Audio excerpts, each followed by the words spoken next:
بسم الله الرحمن الرحيم. السلام عليكم ورحمة الله وبركاته. الأهلي هيلاعب الهلال السوداني في أم درمان بكرة الجمعة إن شاء الله ظهرا. بعيدا عن التفاصيل الضيقة، أنا الكلام ده كتبته في بوست على فيسبوك، ولكن الناس اللي متابعاني على يوتيوب يمكن ما يكونوش عندي على فيسبوك، فأنا هقول لكم اللي أنا كتبته بالظبط إيه. في ظاهرتين غريبتين جدا علي أنا شخصيا شفتهم في الفترة الأخيرة، وتفسيرهم فيه كتير قوي، يعني ممكن تقول عليه زي ما انت عايز، لكنهم سيظلوا غريبتين شوية عليا. أولهم وهي سارة جدا جدا جدا، وهي إني ألاقي التفاف وحفاوة غير طبيعية من الجمهور الجزائري نحو المنتخب المصري. ده بالنسبة لي بعد أحداث 2010 أنا شايف إنه شيء غريب، شيء غريب لكنه محمود، يعني أنا مبسوط بيه جدا جدا يعني. ولما حاولت ادور على اسبابه، لقيت وده كان تعليق لصديق ليا على الفيسبوك، ولقيت ان كلامه منطقي جدا. ان البطوله اللي كانت مقامه في مصر في 2019 واللي فاز بيها المنتخب الجزائري على المنتخب السنغالي اللي في الفاينل، كان فيها دعم غير عادي من الجمهور المصري للمنتخب الجزائري. وفي الغالب الجمهور الجزائري بيرد هذا الامر وهذه المعامله بجدعنه العرب، يعني زي ما انتوا عملتونا كويس وشجعتونا في 2019، فاحنا هنعاملكم كويس ونشجعكم كمان، لا وهنزع لكم الماتشات بتاعتكم على المفتوح. فده شيء بالنسبه لي كان غريب لكنه محمود وجميل. طب ايه الظاهره التانية اللي غريبه عليا انا شخصيا وما كنتش مركز معاها بس ركزت معاها؟ هي العداوة الغير طبيعية والغير مبررة عند الإخوة السودانيين تجاه المصريين، أو عشان بس ما وسعش الأمور وطلعها بره الكورة لأني ما بفهمش في حاجة غير الكورة، خليها نتكلم عن العداوة أو الحساسية الزايدة عند الجمهور السوداني لكرة القدم ضد الكرة المصرية. خلينا نصبح أكثر دقة عند الجمهور الهلالي تجاه الجمهور الأهلاوي، أو الجمهور الهلال قدام النادي الأهلي. إيه اللي حصل؟ اللي حصل ان السنه اللي قبل اللي فاتت في ام درمان مجموعه كان فيها الاهلي والنجم الساحلي والهلال السوداني، لغايه اخر مباراه اللي كان مكانها في ام درمان في الهلال. كان النادي الهلال السوداني محتاج يكسب فيتاهل بجانب النجم الساحلي، والنادي الاهلي كان يكفيه التعادل للتاهل مع النجم الساحلي كتاني المجموعه، والفوز للتاهل كاول المجموعه مع النجم الساحلي. يعني النجم الساحلي كان ضامن التاهل اذا كان اول او تاني، وسايب الاهلي والهلال يدبوا في بعض. فايه اللي حصل؟ اللي حصل وانا هعرض لحضراتكم الصور دلوقتي واحنا بنتكلم. ده منظر الجمهور ولاعيبه الاهلي وهي واقفه في وسط الملعب في الدقيقه 78، يعني قبل ان تنتهي المباراه ب 12 دقيقه. بصوا المنظر ده، منظر في مباراه كره قدم. ولما تيجي تتكلم مع حد من الجمهور السوداني يقول لك الاعتراضات دي ما كانتش عشان الاهلي ولا لعيبه الاهلي، الاعتراضات دي كانت عشان حكم اللقاء رضوان جيد. بصوا يا جماعه منظر لعيبه الاهلي جوه المنظر جوه الملعب عامل ازاي. دي صوره مقربه للاعيبه الاهلي وهم واقفين في وسط الملعب. هل ده منظر يليق؟ هل ده احترام؟ هل دي كوره؟ ما اظنش. دي صوره لياسر ابراهيم، واللي بيسنده ده احمد تيمه مصور النادي الاهلي، الفوتوغرافر بتاع النادي الاهلي، وهو طالع من الملعب. هل ده اعتراض على حكم لقاء؟ انا معاك على فكره انك تكون معترض على حكم لقاء، ده عادي جدا، لكن الامر لا يتطور انه يصبح بالمنظر ده وازاز متكسر على الملعب، على ارض الملعب زي ما احنا شايفين. تعالوا اوريكم صوره كمان لهذا الاخ اللي اشتهر في مصر اكتر من محمد صلاح في يومها، واللي كان بيتكلم على فكره انه 15,000 ليزر في عين الشناوي بلس حاجات كتير قوي، كان مطلع اسلحه وحاجات اسلحه بيضاء وكان بيهدد بيها لعيبه النادي الاهلي. تعالوا كمان اتكلم معاكم بالمناسبه قبل ما انسى، وهحاول اعمل كات واحط التنويه ده في اول الفيديو، ان مصدر الصور دي هو صديقي مصطفى محمد، وهعمل لكم كمان سكرين شوت للاكونت بتاعه واحطه لكم هنا، لاني الصور دي كلها من عنده والاخبار دي كلها من عنده. فشكرا لمصطفى، انا استاذنته ان انا اعمل كده، واستاذنته كمان ان انا احط اسمه في الفيديو، فاحتراما لدرش انا هحط لكم الاكونت بتاعه سكرين شوت، او لو عرفت احط اللينك بتاعه في الديسكريبشن هحطها. دي صوره لتقرير طلع عن في البطوله العربيه 2006 في دوري ابطال العرب، ودي كانت بطوله بيلعب فيها الهلال السوداني قدام الرجاء المغربي في قبل نهائي البطوله. وادي اللي حصل: عاقبت اللجنة المنظمة لبطولة دوري أبطال العرب لكرة القدم فريق الهلال السوداني بسبب شغب جماهيره، وقررت اعتباره مهزوما بنتيجة 3-0 في مباراة العودة أمام الرجاء في الدور قبل النهائي للبطولة. يعني 2006 جمهور الهلال بيعمل شغب قدام الرجاء المغربي. الرجاء ده بقى اساسا حته البونبوني بتاعت البطل بتاعت العرب، يعني ما تلاقيش خلاف بين اي حد وبين الرجاء وجمهوره خالص. سيبك من العداوه العاديه الطبيعيه جدا بين الرجاء والوداد لانهم بيلعبوا في دوري واحد، لكن وريني نادي واحد في الوطن العربي جمهوره لا يعشق الرجاء. جمهور الهلال عمل كده في 2006. تعالوا نشوف حاجه كمان. دي في 2019 ديربي المريخ والهلال في السودان مع بعض، لا دخل للاهلي اطلاقا في الامر، لا دخل للاهلي اطلاقا في الموضوع. قررت لجنة الانضباط في الاتحاد السوداني لكرة القدم فرض عقوبة على نادي الهلال بحرمانه من جماهيره برضه 3 مباريات على أرضية ميدانه في الدوري الممتاز، وذلك بسبب ما بدر من مناصري النادي بمواجهة المريخ في ديربي أم درمان. طيب ايه اللي حصل كمان؟ اللي حصل ان النهارده لا بلاش، استنوا بس قبل ما اقول لكم النهارده. شوفوا الكومنت ده من واحد من جمهور نادي الهلال بيقول ايه.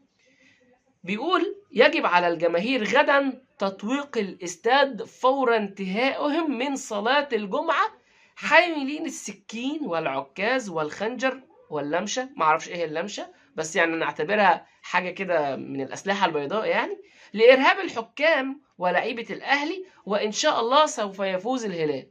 والله كان في كومنت تحته بس للأسف كان في لفظ خارج، رد عليه واحد قال له: طب ولازمتها ايه صلاة الجمعة؟ يعني انت بيطلب من الناس بعد صلاة الجمعة تطوق الاستاد ويبقوا ماسكين أسلحة بيضة عشان يرهبوا بيها الحكم ولاعيبة الأهلي. طب إيه لازمتها الصلاة يا معلم؟ يعني طب ليه جاي على نفسك؟ ما تضيعش الساعة إلا ربع بتاعت الصلاة وقف بقى من الساعة 6 الصبح قدام الاستاد وخلص المرمى بتاعتك، خلص الحوار. طب إيه؟ ليه؟ النهارده يطلع فيديو معمول من شخص ما، عشان برضو البيج اللي نزل عليها الفيديو ده مش البيج الرسمية لنادي الهلال، عشان بس نكون واضحين. البيج الرسميه لنادي الهلال ما نزلش عليها الفيديو. دي فيديو نازل بيتكلم فيه شخص ما باللغه الانجليزيه علشان يعني يوصل رسالته اسرع ويوصلها لمن يريد ان يصل له صوته. وبيقول ان لاجل الاهلي الفتى المدلل الدائم للاتحاد الافريقي تم ظلم الهلال قدام الاهلي في سنه 1987، وتم ظلم الهلال قدام الصن داونز من الاسبوع اللي فات، وده لاجل الاهلي. وتم ظلم الهلال تاني الاسبوع ده وحرمانه من جمهوره لاجل الاهلي الفتى المدلل للاتحاد الافريقي. In 1987, in the final of the African Champions League, the Moroccan referee Larache wasn't fair and he cancelled a valid goal for Al Hilal because of Al Ahly. And in 2007, at the beginning of the Champions League groups, Al Hilal was subjected to injustice in Cairo also because of Al Ahly. And in the last match against Mamelodi Sundowns, the referee wasn't also unfair and he cancelled a valid goal for Al Hilal. And today, after the CAF approved the entry of 15,000 for Al Hilal fans for the match against Al Ahly, CAF reserves its decision and refused to allow the fan to enter. And all of this, of course, because of Al Ahly. We tired that Al Ahly being always the spoiled son of Al CAF.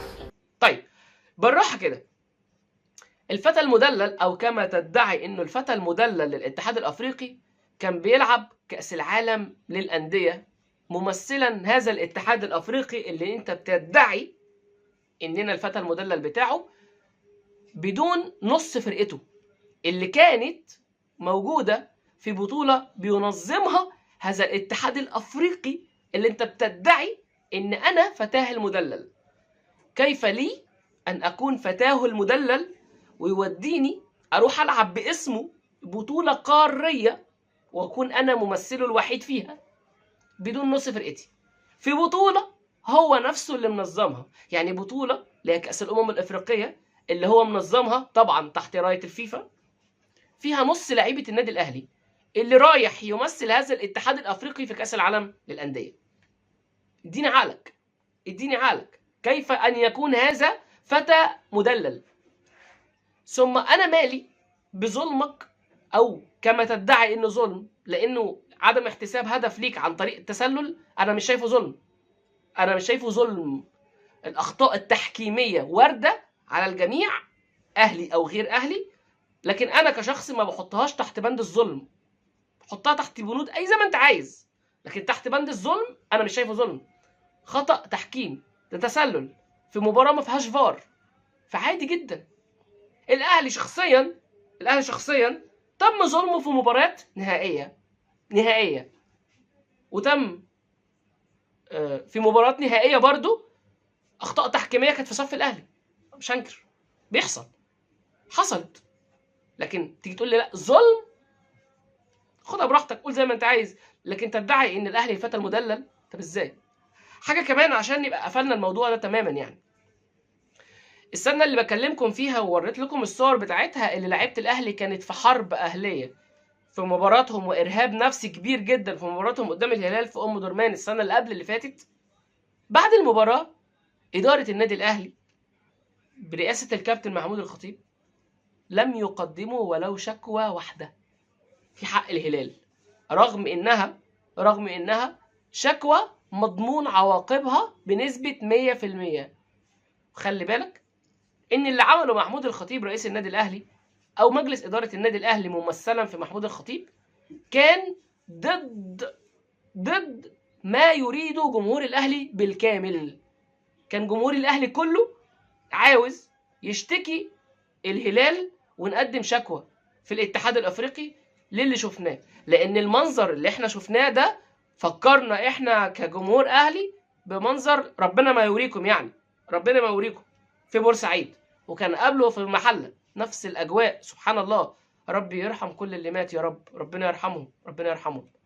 فمجلس اداره النادي الاهلي الفتى المدلل ما رضيش يأذيك ولا رضي يقدم فيك شكوى مضمون عواقبها عليك 100%.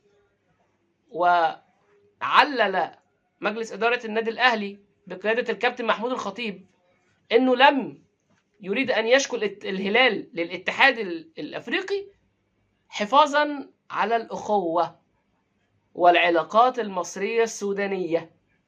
تيجي أنت تقول إن الأهلي الفتى المدلل، ده بالنسبة لي شيء غريب وعجيب. نقطة كمان أخيرة ممكن تكون بره الكورة.